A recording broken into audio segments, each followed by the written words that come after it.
My name is Michael Nolte, and could people sit down? Okay, so my name is Michael Nolte. I'm the Executive Director of Alliance Group Area District 6, and welcome to our 18th annual meeting gathering, where we're going to be doing a handful of things tonight, as we do at an annual meeting. First thing we do is go around the room and do introductions. So again, my name is Michael Nolte. I'm the Executive Director and co-founder of Alliance. To my right. My name is Morris Phillips. I live upstairs in 12th floor. I'm President, Parliamentarian, Public Safety Chair, Managing Chair, the Legislative Analyst for the Alliance. Debt Advisor, Legislative Officer. Right. I'm the Meadows, and I'm resident of the Alexander resident. I'm also in the People's Congress, and also in the Special Board, and also in the committee. They do it their homes. I'm Janetta Whitaker. I live upstairs. I'm just interested. Hi, I'm Denise. Dory. I live next door at the Ritz, and I'm a videographer, member of some Democratic clubs, including the Met Club. I'm Ross Stackus. I'm with 1028 Market Street. Went through that group today. And Alana Lipset, also with 1028 Market Street. Upstairs. I'm George Dias. I've lived in the Tenderwood for 22 years. Am I a past president of this organization? No, sorry. I've served on the board in the past. You might be. Just, I own a city rental car, no street, and run the park business here.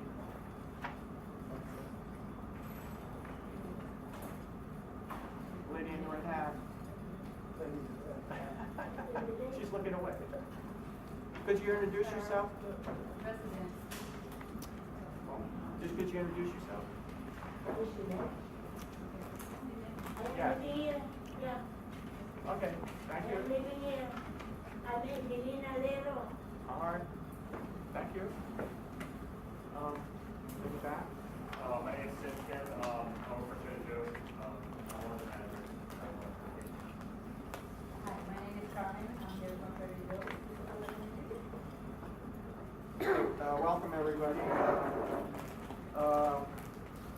Okay, the next item is on page 2. We have the ground rules. Basically, it's real simple.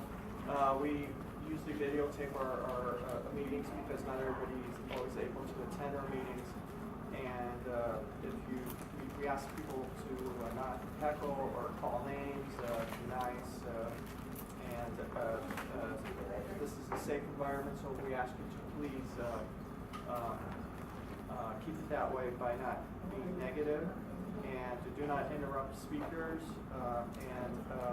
This is a community meeting, and so if you're doing any political campaigning, please take it outside the room. If you're running for public office, I don't think anybody is, but we have to do that anyway in case somebody does show up. It happens. And then towards the end of the meeting, we'll be giving away door prizes, so we'll be giving out at least 2 tickets. And so if you leave before we start that and have given you a ticket, please give your tickets to somebody else in the room so they can win your prize. You're not interested in winning stuff. So again, I guess the next item doesn't really apply, hoarding of food, because we actually have lots of food tonight. So there's no hoarding at all. You should watch your containers.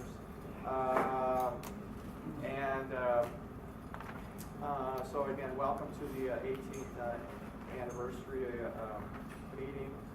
And the next thing on the agenda will be a presentation from the Hallmark 1028 Market. So I guess.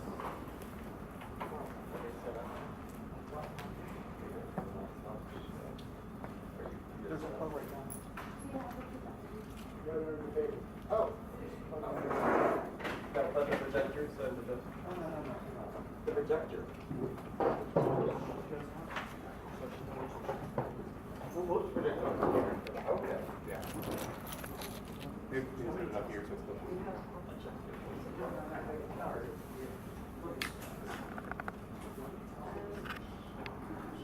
So if you can't see the computer screen, we know it's a little small. If you want to move up for the presentation, feel free, and we'll also make sure that it's on the video so that people can watch it and see the slides again. But hopefully you can see the presentation somewhat.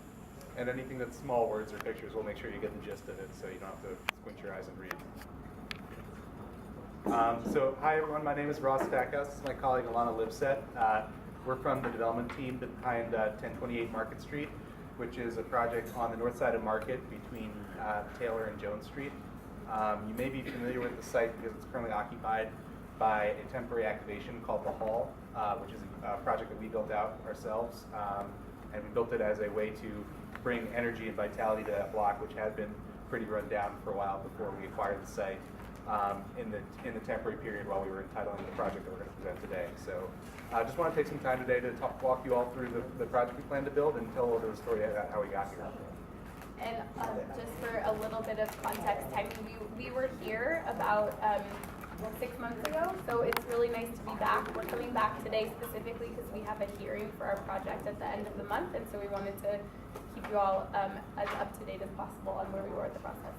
That's right. I think in total this is our 4th time presenting at the Alliance for Better History, so we've definitely seen some of you before. This is the site. As you can see, it's a K-shaped building on the north side of Market Street, about 2 blocks south of here on Market between Taylor and Jones Street. It's a 15,000 square foot site with a 2-story building currently on it, most of which is vacant. So the first thing to tell about the story about how we got here is it's been a very long story. We purchased what was then a vacant and blighted building in mid-2013 with the intention of ultimately redeveloping and building a new mixed-use apartment and retail building on the site. But because we knew we had a long road ahead of us to get that building approved and ultimately built, we took advantage of that opportunity to do things a little bit differently from how most developers interact with projects. So we ran a really robust community engagement effort. We activated the site with a temporary use of the hall, which has brought a lot of food businesses and patrons and live entertainment to the site on a temporary basis. We ran a really engaged process for selecting a piece of public artwork that's going to be included in the new building.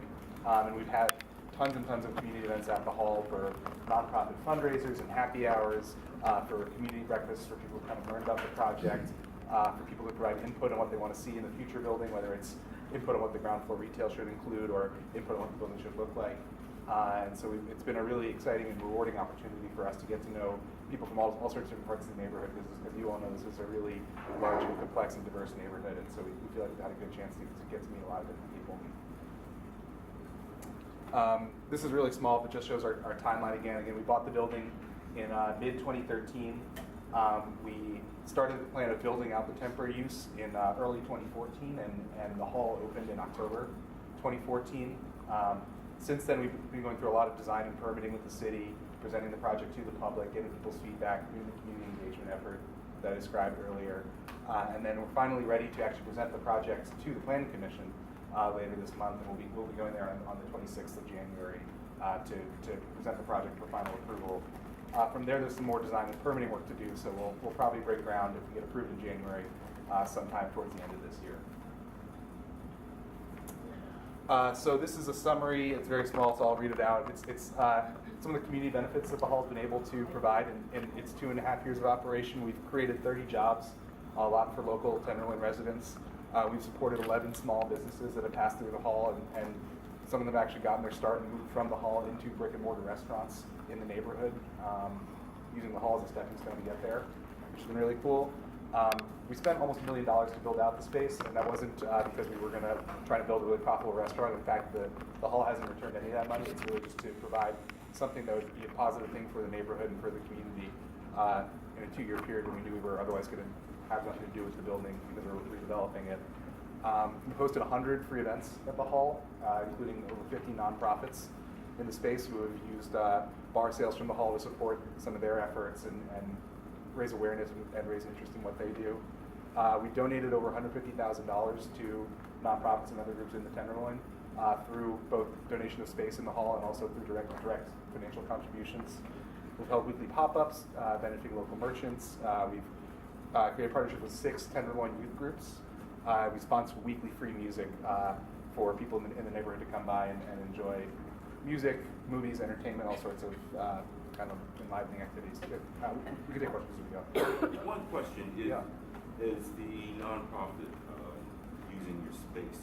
That's something that since you've been there, I've never seemed to have gotten a grasp of, because I know I was asking around for an organization that I'm part of, which is a nonprofit, to use your space, and it seemed like I could never find out who was. I think it was a lady that was handling it or something like that. But it seemed like how can a nonprofit use that space for free and utilize, I guess, your liquor license and stuff like that, even though if they have a liquor license already that they could use. But how does a nonprofit use it? Sure. What is the name of your nonprofit? The San Francisco Ducal Council. San Francisco Legal Council? Ducal, which I was Grand Duke last year, and we do fundraisers for other nonprofits. We raise money for other nonprofits. We raised $50,000 last year through my court. So I'm just wondering, how can we use your space? Yeah, well, I'm happy to get your contact information afterwards and follow up with you. We have people contact us all the time about hosting events, and the way that we offer the space to nonprofits is, let's say your organization would host an event on a Wednesday night, and you would be able to have a percentage of sales from the bar. Really? And the rest, and you can do fundraising within the space, and the rest of the space stays open to the public, so that regular customers come in and get a chance to see what your nonprofit is and what you do, and kind of talk a little bit more about it. We do ask that any nonprofits that we're giving the space to that they are located in the Tenderloin or directly affect Tenderloin residents. That's kind of the parameters. But I'll get your contact information before we leave, and follow up with you so we can have schedule something. Yeah, Mervis. Have you done a geotechnical yet on your project? We have. Can you send me a copy of it, please? Sure. Yeah. Well, we'll get your or I've got your email address from your. I don't have email. Oh. That's the organization. Here's my personal card. Oh, okay. Maybe we can drop off a hard copy. That's one part. The other part is I'm really into what is underneath buildings down here. And I know because of your building's proximity to Kirk Street, that it's probably sitting on Bay Marsh somewhere underneath you. Now, my biggest concern I have is with sea level rise. We know sea level has already risen an inch and a half in the bay. We just had king tide all over at Embarcadero this morning. So my question is, on your foundation, are you a map foundation? No, actually. So one of the really kind of technically and structurally interesting aspects of this project is we're right next to the BART tunnel. So we have to comply with extremely strict geotechnical and structural requirements to satisfy BART that our building won't put undue pressure on the tunnel in a seismic event. And so we actually have 80-foot deep piles grounded into the bedrock below the marsh, below all the loose fill, which support the foundation of the building. Those are in turn cased, which keep them from vibrating against the soil in a seismic event. That's one of the other part is, are you underpinning, because I suspect your building is going to come along after Shorenstein's. Are you going to be underpinning under Shorenstein's? No, their basement will be deeper than ours, so they'll be underpinning under us. And the other question is with that said, I expect, the city planning expects groundwater to rise. And since there is Bay Marsh there, and you're just east of the Jones Street River, have you thought about anything to keep the water, if it gets far enough up, out of the basement area at We actually are part of the BART tunnel plan that we presented to BART, and MTA, and all the other relevant agencies is a full dewatering plan for all the areas and excavate. So that'll be dewatering for 4 years. Okay. Thank you. Sure. I have a question. So you're going to demolish the existing building, it's almost 100 years old, brand new building. I was trying to look out the map, but I can't get a signal. What used to be in there? Was that the billiards hall? Yeah, it was Hollywood Billiards Now I until know what 2006. you're talking about. And so what is the use of it going to be when you're done? I missed that. The building we're developing is a 13-story tall building. It's going to have 186 rental apartments, and then about 9,000 feet of ground floor retail. Now, Marvis asked a good question about the earthquake and everything. You know, a few years ago, they had a really terrible hurricane in New York City, and they discovered that they're going to have to spend billions of dollars to move all of the. Everybody likes to put the utilities in the basement, but of course, you know, New York City is at ground level, at sea level, or below, and obviously the basements are close to it. We don't really have that much of a problem here. In San Francisco, the average elevation is 50 feet, I think, on Market Street. But do you have, you put all kinds of your equipment in the basement there, or you're building this long, and does it need all that kind of equipment, or is there a new plan to keep things above basement level, considering flood risk? Great question. Most of the MEP equipment will be on the rooftop, as much as we can fit. Some things have to be in the basement, like the transformer vault. And so anything that's connected to the transformer vault. Transformers are specifically what they think is going to cost billions of dollars, because they've got like maybe 80, 90-story skyscrapers down in the battery area in New York. So I guess you don't need quite such high power, but Right. I guess just PG&E isn't thinking about moving transformers from there. It's a very technically challenging thing, but they do have really strict seismic and other safety requirements around the design of the vault to prevent specifically against natural disaster intrusion. So what about opposition to this project? Is it going to be arbitrary, or is the percentage high enough to stave that off? Or? It's going to be a mixed income project with market rate and affordable housing, and we feel confident that people are supportive of the project. And so when you break ground in month A, how long would it take to get the building finished in month A? About 20 months. Is it going to look like IKEA furniture? The building? Is the building? I got some photos of it. So Is it going to look like finish up the? Because everything they're building is really ugly right now. That means BMR. Yes. Okay, that's not. I'm sorry. I made that mistake here before. I apologize. BMR units. There's no thing as affordable with BMRs. Nobody here can afford BMRs unless they have. We understand. Yeah. What's the BMR? BMR is Below market rate. below market rate, but you still need to be able to pay at least $1,000 more and that means you have to have $3,000 income. So that's. I promised myself I wouldn't make that mistake this time, and I did. So I apologize. That's why I brought it up. 'Cause I'm not going to let this slide on that. No, I deserve it. These are just some of the logos, some of the nonprofits that have come through the hall or that we supported in other ways. So United Players is on there, Hospitality House, TNDC, Epicenter, Code Tenderloin, Larkin Street Youth, Episcopal Community Services, Demerolac Academy, Dish. So these are all nonprofits who have been through the space or who work with us in other ways. Well, that doesn't mean they support the, doesn't mean that usually that they support the project, or that just means that they used your space. These are organizations that we have supported and directly given to. Right. So that means your partnerships. We're partnering but with them, yeah. that doesn't necessarily mean they support the project. No, that's not what we're trying to represent. Okay. Okay, that's what's important. I got it. So how much funds have been raised since you've been allowing the nonprofits? A total? Do you have a total of that? Or did you already say? About 150,000. That we've contributed. They have in turn raised additional funds through use of Do you know the how much space. that is? We don't track that for them. Okay. They don't tell us that. Okay. You don't let them use your credit card machine?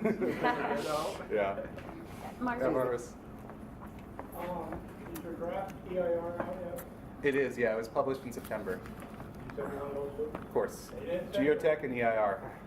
Okay. The other thing I wanted to ask is, on your commercial space, have you considered doing like a small grocery store or similar type operation in there? Or have you decided to put like maybe a cafe or something in? There's something we really need down here is it's a good restaurant that's inexpensive for the low-income people, Yeah. and not too inexpensive for the higher-income people. Mhm. And because with Manor House closed and Lafayette moved to almost out of the neighborhood, there's no real cafe, there's a restaurant down here, ADAC, for residents down there. Yeah, absolutely. And actually, a little further on in the presentation, we'll show some images of us collecting lots of feedback from different people in the neighborhood about what they want to see in the retail. The truth is the retail is not going to exist for another 3 years, and so we haven't yet made a final decision on what it's going to be. But one thing we've learned through the hall is it's very important to have an ethos of inclusivity and making space welcoming to many different people from the neighborhood. And so we want to carry forward that ethos and either recruit people who already hold that ethos or teach it to them as they come into the building. The last question I have is, what are your outlook on hiring, what's the word for, apprentice within the project to teach the younger generation the skills to develop into working in the industry for construction? That's a great question. It's a really important part of the project. Our general contractor is going to be union signatory and is going to have apprenticeship programs with the city for bringing new people into construction labor jobs.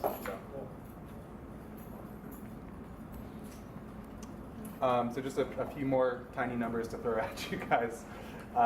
We've hosted monthly community breakfasts out of the space at the hall to do presentations like this and invite different people into the space to learn about the project. We estimate we've had about 350 people come to those over the past 2 years. We presented a youth forum featuring 5 local nonprofits. So today we've received 65 letters of support from various members of the community. We've hosted the 3 jobs fairs, both in partnership with the Office of Economic Workforce Development and in partnership for the police department, trying to get people with criminal records into the work pipeline, and also a youth jobs fair, which has been a great source of support for the community. We hosted a really cool public art selection process for the public art piece that's going to adorn the Market Street facade. And we, as we just discussed with Marvis, collected a lot of input on the ground floor retail and heard a lot of ideas similar to Marvis's about what the ground floor retail should include, which has informed our approach. So these housing, I want to just ask, this is high-end housing or whatever? It's a blend of market rate and BMR housing. What's the difference between BMR rates and the other? Like, what's the actual number difference? Yeah. We don't know yet because the idea with market rate housing is that it's based on what the market is, and the apartments won't be available until about 3 years from now, and so it's kind of, we don't set the prices, and so it's kind of hard to tell what the difference is right now.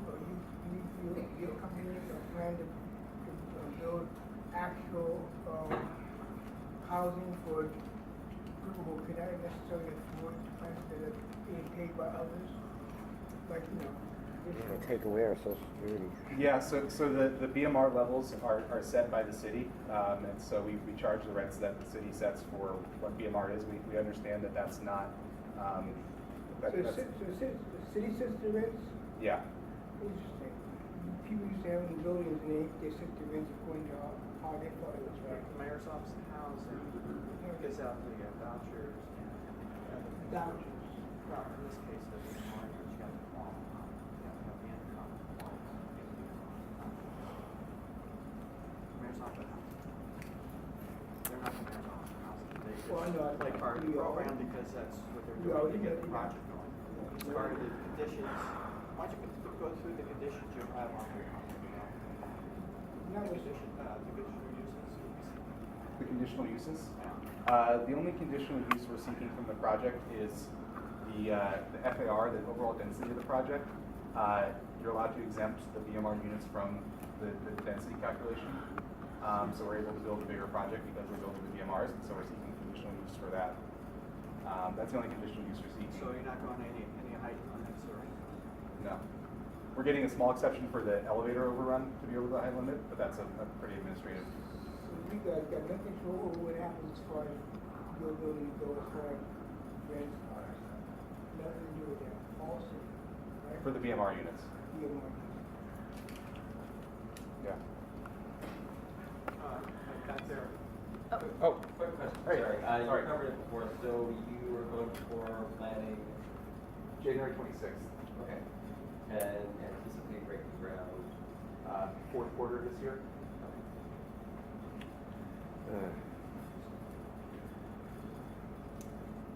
These are some of the groups we've received letters of support from. So this is distinct from the logo we showed earlier, but we have highlighted which local Tenderloin-based nonprofits who we consider key supporters of the project have signed. So we've received letters from 826 Valencia, Episcopal Community Services, Hamilton Family Center, the Central Market CBD, the Tenderloin Economic Development Project, the Community Housing Partnership, Counterpulse, Del Seymour and Co-Tenderloin, and then Larkin Street Youth and Mercy Housing have all signed letters of support for the project. And majority of those are not, some of those are citywide agencies. Larkin Street Youth Center is a citywide agency. So is 826 Valencia is a citywide agency. Many of those are citywide agencies. They housed it maybe in a neighborhood, but they are citywide agencies. So their interests are citywide, just to let you know. So, and the Tenderloin Economic Development Corporation basically is pushing concerns not related to the residents. They're pushing property owners, the issues of property owners. I mean, you have to kind of, huh? Is there a question? Well, no, I'm just saying that when you get letters of support, they're supporting their specific constituents or who they are. Okay, Marvis has a question. Who's your planner? Our city planner, Marcel Boudreau. You're going to have to spell that for me. M-A-R C-E-L-L-E. C-E-L-L-E. B-O-U. B's and Bo? B as in boy. O-U. D-R. E-A-U-X. She keeps his business card in your wallet. E-A-U-X.